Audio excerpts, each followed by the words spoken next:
Hey guys, welcome back to our channel. आज के video में हम बात करने वाले हैं एक बहुत इंपॉर्टेंट टॉपिक के बारे में। ASP.NET MVC 5 प्रोजेक्ट फोल्डर पूरा स्ट्रक्चर के बारे में। ठीक है। जब हम जब जब भी हम MVC प्रोजेक्ट क्रिएट करते हैं या विजुअल स्टूडियो में, तो ऑटोमेटिकली एक स्ट्रक्चर बना देता है जिससे मल्टीपल फोल्डर होते हैं, जैसे कंट्रोलर्स हैं, ये model, view, script, content, app start, etc all that. लेकिन इन सबका काम एग्जैक्टली होता क्या है, ये कैसे कनेक्ट होते हैं एक वेब एप्लीकेशन में, ये सब चीज़ें आज हम स्टेप बाय स्टेप समझेंगे, सिंपल और प्रैक्टिकल एग्जांपल के साथ। ठीक है। तो सबसे पहले MVC का फुल फॉर्म होता है मॉडल व्यू कंट्रोलर। ये एक आर्किटेक्चर पैटर्न है, ठीक है, जो एप्लीकेशन को 3 लेयर में डिवाइड करते हैं। Model, view, controller. मॉडल होता है ये डेटा और बिजनेस लॉजिक को हैंडल करता है, जो हम लोग का ये मॉडल। और व्यू जो होता है ये UI पार्ट होता है, जहाँ पर यूजर को हम आउटपुट दिखाया जाता है। ठीक है।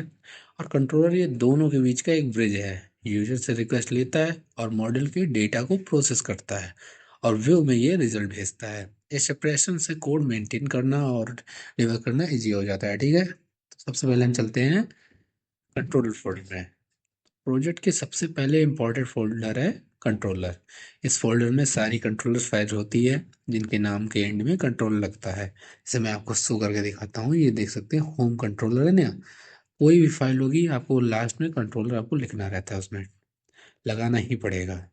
तो कंट्रोलर बेसिकली एक क्लास होती है जिसमें हम एक्शन मेथड डिफाइन करते हैं।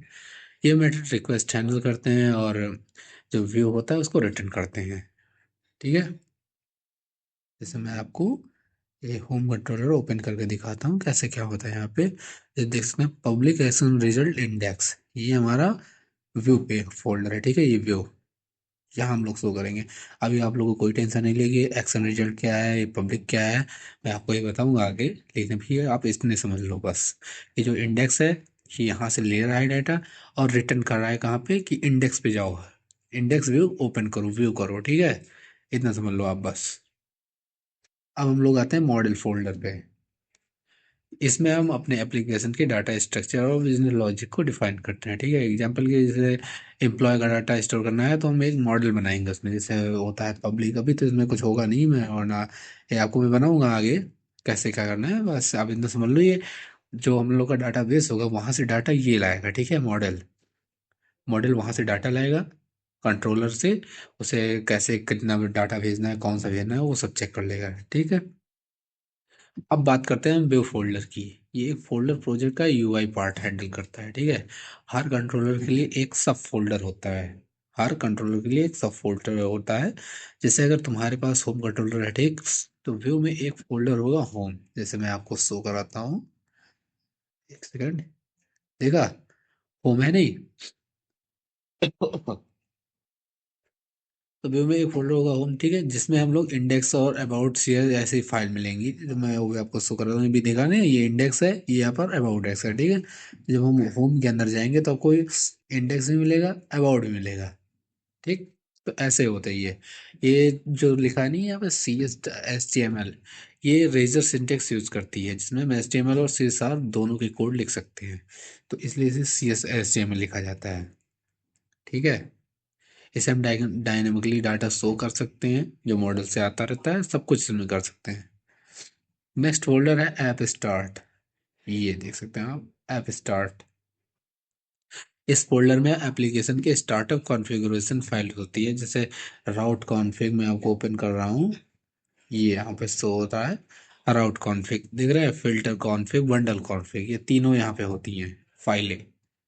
राउट कॉन्फ़िग यहाँ क्या नाम है, इसमें URL जो राउटिंग होता है उसे डिफाइन किया जाता है, जो हम लोग ये देख सकते हैं आपको। ये जो डिफ़ॉल्ट ब्राउज़र क्या, आप मतलब जब भी यहाँ पर रन कर देना, तो डिफ़ॉल्ट ब्राउज़र कौन सा ओपन है, कौन सा पेज खुले। आप कोई सा भी पेज खोलोगे, चाहे जो भी खोलोगे, आपका ये होम होम कंट्रोलर का इंडेक्स व्यू ओपन होगा। ठीक है। तो ये डिफ़ॉल्ट पे लगा होता है, ऐसे ही। और जो फ़िल्टर कॉन्फ़िग होता है, यहाँ हम लोग ग्लोबल फ़िल्टर रजिस्टर करते हैं, जो एरर, जैसे एरर हैंडल करने के लिए हम लोग रखते हैं, तो वो चीज़ें यहाँ होती हैं। अब बंडल कॉन्फ़िग में हम लोग CSS और JS बंडल डिफाइन करते हैं, जहाँ पे परफॉर्मेंस इंप्रूव करने के लिए होता है। जैसे मैं आपको दिखा दूँ बंडल में, ये सारी यहाँ पे आपको CSS और JS की फाइलें मिलेंगी।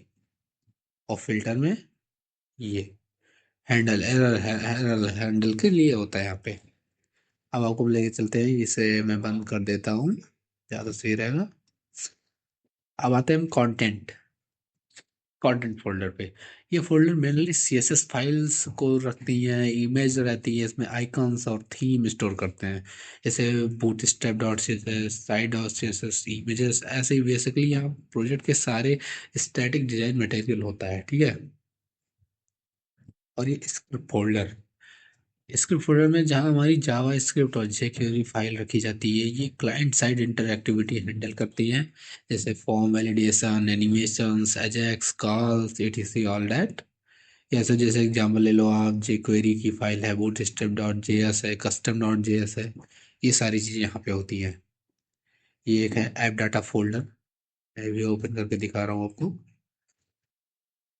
ये ऐप डाटा जहाँ हम लोकल डाटाबेस, एक्सएमएल फाइल्स या टेम्परेरी डाटा स्टोर कर सकते हैं, ठीक है। ये फोल्डर रन टाइम में एक्सेसिबल होता है, लेकिन डायरेक्टली ब्राउजर से एक्सेस नहीं होता है, सिक्योरिटी रीजन के लिए ये ओपन नहीं होगा। ये जब हम लोग रन करते हैं तब ये चलता है, रन करता है साथ में। Global dot A x file मैं आपको दिखाता हूँ, वैसे मैं पहले बंद कर देता हूँ। ये है हम लोग की global dot A S A x. ये एप्लीकेशन की लाइफ सर्कल इवेंट हैंडल करती है, जैसे application start, session start, application error, ये सब कुछ।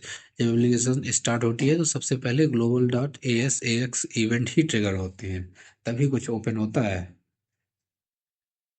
और ये है हम लोग का web config file, most important है ये भी, क्योंकि और फाइनली सबसे इम्पोर्टेंट फाइल है ये, क्योंकि ये एक एक्सएमएल फाइल होती है जिसमें एप्लीकेशन की कॉन्फ़िगरेशन सेटिंग रखे जाते हैं, जैसे डाटाबेस कनेक्शन स्ट्रिंग हुआ, ऑथेंटिकेशन मोड हुआ, session state, custom error page, all that सारा कुछ आपको यहीं मिलेगा।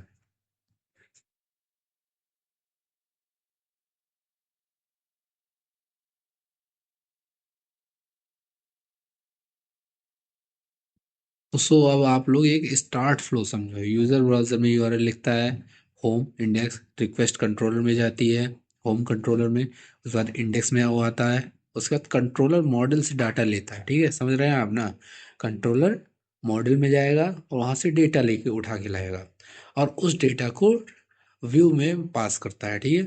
व्यू उस डेटा को एचटीएमएल फॉर्म में रेंडर करता है और यूजर को रिजल्ट दिखाता है। यही एमवीसी फ्रेमवर्क का फुल वर्किंग साइकिल है, आप समझ रहे होंगे। बस इतना ही था।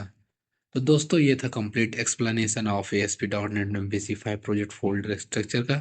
अगर ये वीडियो तुम्हें हेल्पफुल लगा हो, लाइक करो, कमेंट करो, बताना कौन सा टॉपिक नेक्स्ट कवर करो, और चैनल को सब्सक्राइब करना मत भूलना, ताकि वो तुम्हें मिलती रहे ऐसे ही practical coding tutorial. Thanks for watching, मिलते हैं नेक्स्ट वीडियो में। Thank you everyone.